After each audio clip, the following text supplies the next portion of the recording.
so welcome back to my another vlog good morning आई एफ सबैजना सन्चै आरामै हुनुहुन्छ होला म पनि एकदम फिट इन फाइन र आज चाहिँ म बनाउँदैछु स्यान्डविच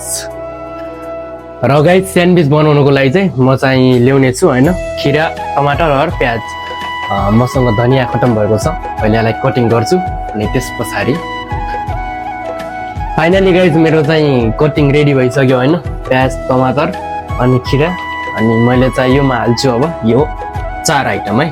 सबभन्दा पहिला जान्छ ब्ल्याक पेपर व्हाइट पेपर त छैन हैन अनि त्यसपछि जान्छ यो चाट मसला अनि त्यसपछि ब्ल्याक सोल्ट हैन कालो नमक पञ्चलाई अनि त्यसपछि व्हाइट सोल्ट सेतो नमक यानी कि नुन अब यसलाई बराबर तरिकाले मिसाउँछु हैन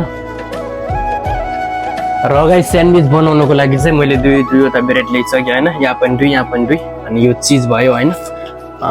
चिप्के खाग्या एउटा हातले बन्दैन नि त हैन कहीँ छैन साथमा पनि अनि एक्लै भएपछि यस्तै हुन्छ कि हैन यो चिज चाहिँ ल्याप्प यहाँ लगाउने हैन चिजको अगाडि सट्ट लगाउँछु हैन यो चाहिँ सर प्याक भइसक्यो हैन यसको मुनि चाहिँ यसरी मैले प्याक गरिसकेँ दुईटै हैन अब यसमा लगाउँछु मसिन अलरेडी रेडी गरेको थिएँ मैले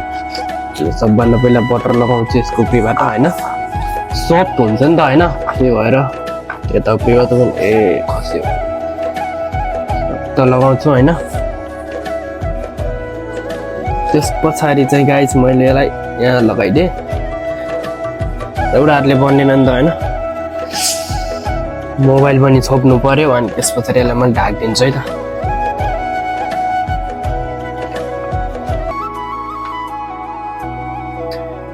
देखो न गाइस देखो न बनिसक्यो हैन फाइनली गाइस मेरो चाहिँ स्यान्डविच बनिसक्यो हैन मेरो स्यान्डविचको लुक्स चाहिँ यस्तो छ हैन अनि साथमा मिलाउँदाखेरि लुक्स कस्तो आउँछ त हैन मेरो स्यान्डविचको हैन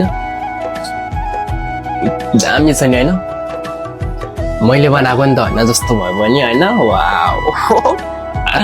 आफै सिकेर बनाएको है कलर यस्तो छ हैन नेक्स्ट भिजिट तपाईहरुलाई पनि गर्छौँ है अहिलेको लागि बाइ